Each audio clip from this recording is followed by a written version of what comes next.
बिस्मिल्लाहिर्रहमानिर्रहीम। Dear students, अस्सलाम वालेकुम। आज हम लाए हैं आपके लिए 3 कंफ्यूजिंग वर्ड्स जो ज़्यादातर NTS, FTS एंड ईटा जैसे टेस्ट और मैट्रिक FAFC जैसे एग्जाम्स में आपको कंफ्यूज करते हैं। वो 3 वर्ड्स कौन से हैं? वो है then and to.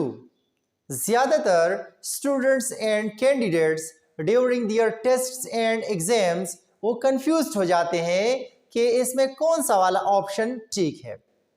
So let's get start and learn how to use and select these options. Dear students, पहले हम सीखते हैं कि देन और देन में फ़र्क क्या है। याद रखें, देन का मतलब है फिर। फॉर एग्जाम्पल, हम इस तरह कह सकते हैं I went to school then I went to bazaar. पहले मैं स्कूल गया और बाद में या फिर मैं बाजार गया। तो फिर के लिए फिर हम क्या यूज करते हैं? देन, THEN वाला देन हम यूज करते हैं। ये तो बहुत ज्यादा सिंपल है, लेकिन दूसरा वाला देन THAN हम कब और कैसे यूज करेंगे? और कभी कभार इसकी जगह हम टू का इस्तेमाल भी करते हैं। अब देन और टू दोनों कंपैरिजन के लिए यूज किए जाते हैं, जिसमें अक्सर बच्चे या candidates during exams and test confuse हो जाते हैं।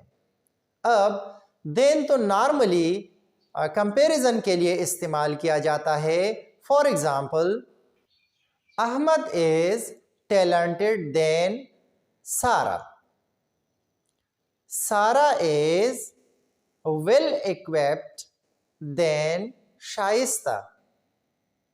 अब दोनों एग्जाम्पल्स को अगर आप देखें तो इसमें कंपैरिजन देन के जरिए किया गया है, लेकिन कभी कभार हम टू से भी कंपैरिजन करते हैं।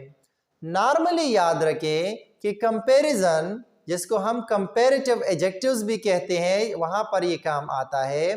तो याद रखें, कंपैरिजन ज्यादातर देन से किया जाता है, THAN वाले। जब हम दो चीज़ों का, दो बंदों का या जिसका भी हम मवाजना करते हैं, जिसको हम इंग्लिश में कंपैरिजन कहते हैं, तो हम देन का इस्तेमाल नॉर्मली ज़्यादातर करते हैं। हम इस तरह भी कह सकते हैं कि 90+% देन का इस्तेमाल किया जाता है। लेकिन इसके साथ साथ ये जो 10% हम जिसकी बात हम यहाँ पे लाजमी करना चाहेंगे, वो टू से भी किया जाता है। किस तरह? तो याद रखें, मैं आपको यहाँ पर एक फार्मूला या क्लू देता हूँ। हम 2-3 एग्जाम्पल्स लेते हैं और उन एग्जाम्पल से आपको समझाते हैं कि हम कब देन का ऑप्शन टिक नहीं करेंगे ड्यूरिंग टेस्ट। खासकर MCQs में ये आते हैं कि अक्सर उसमें एक ऑप्शन आ जाता है कि शी इज सुपीरियर डैश फ्ला फ्ला फ्ला। क्लियर? तो याद रखें, उसमें हम देन लगाएंगे या टू लगाएंगे, या हम इस तरह भी कह सकते हैं कि अगर इस तरह का एक सेंटेंस है, she is senior dash me, या Ali is junior dash Ahmad, तो हम यहाँ पर टू और देन में कौन सा वाला लगाते हैं? ज्यादातर कैंडिडेट्स एंड स्टूडेंट्स इसमें देन लगाते हैं। हालांकि ये गलत है। अब गलत क्यों है, उसका फार्मूला मैं आपको यहाँ पर देना चाहूँगा। याद रखें, जब दो चीज़ों का या दो बंदों का या जो भी है, जब हम कंपैरिजन करते हैं और जो डैश आता है, फॉर एग्जाम्पल यहाँ पर हमने एक एग्जाम्पल लिया, शी इज सीनियर।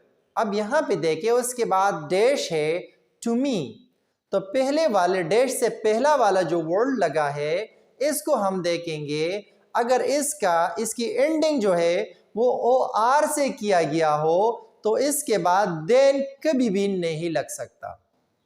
इसके बाद हम टू लगाएंगे। Look at the second example. Ali is junior dash all in the office. अब she is senior dash me and Ali is junior dash all in the office. अगर इन दोनों का आप मवाजना करें तो दोनों में सीनियर के बाद डैश है, जूनियर के बाद डैश है। अब सीनियर और जूनियर की एंडिंग को अगर आप देखें तो इसमें क्या है, ओ आर है, सीनियर में भी और जूनियर में भी। तो जब भी इसी तरह का वर्ड डैश से पहले आ जाए और उसके बाद टू और देन में एक ऑप्शन लगाना होता है तो आपने टू लगाना होगा। अगर ओ आर नहीं है, बाकी जो भी है उसके बाद हम देन लगाएंगे। क्लियर? तो ये एक एक्सेप्शनल केस है। इसी तरह हम और भी एग्जांपल्स ले सकते हैं। She is senior to me, Ali is junior to me. अब थर्ड एग्जांपल लेते हैं इंफीरियर का। अब इंफीरियर को अगर आप देखें, इसकी एंडिंग में भी ओ आर है। The paper produced in India is inferior dash that produced in Pakistan. अब आप सोचें यहां पर हम then लगाएंगे या to लगाएंगे। यहां पर then का ऑप्शन टिक करना गलत है, वेल डन। यहां पर हम to लगाएंगे क्योंकि डैश से पहले जो वर्ड पुट किया गया है वो inferior है और inferior के आखिर में ओ आर मौजूद है, that's why I will put two here. Clear? अब एक और एग्जांपल लेते हैं प्रियर का। My photographs will be developed prior dash publication. यहां पर देखें प्रियर का वर्ड आया है डैश से पहले। सो प्रियर के बाद हम क्या लगाएंगे, देन लगाएंगे या टू लगाएंगे, आप सोच लीजिएगा। वेल डन, हम टू लगाएंगे क्योंकि प्रियर का वर्ड यहाँ पे डैश से पहले मौजूद है और मैंने इसके बाद ऑप्शन टिक करना है देन या टू। तो यहाँ पर मैं टू लगाऊंगा क्योंकि प्रियर के आखिर में ओ आर है और इसके बाद डायरेक्टली मैंने देन या टू लगाना है तो मैं टू लगाऊंगा। क्लियर? इसी तरह सुपीरियर, इंफीरियर, जूनियर, प्रियर, इसी तरह आप खुद से कुछ वर्ड्स तलाश करें और जब भी एग्जाम्स या टेस्ट में कंपैरिजन आ जाए तो आपने इस फार्मूले के तहत ऑप्शन को टिक करना है या पुट करना है। Dear students, I think this is sufficient for the day. उम्मीद है एमसीक्यूज टाइप टेस्ट में आपके लिए ये मददगार साबित होगा, बिलखुसूस मैट्रिक, एफएफएससी, ईटा, एनटीएस, एफटीएस टाइप टेस्ट में इससे एक क्वेश्चन जरूर आता है।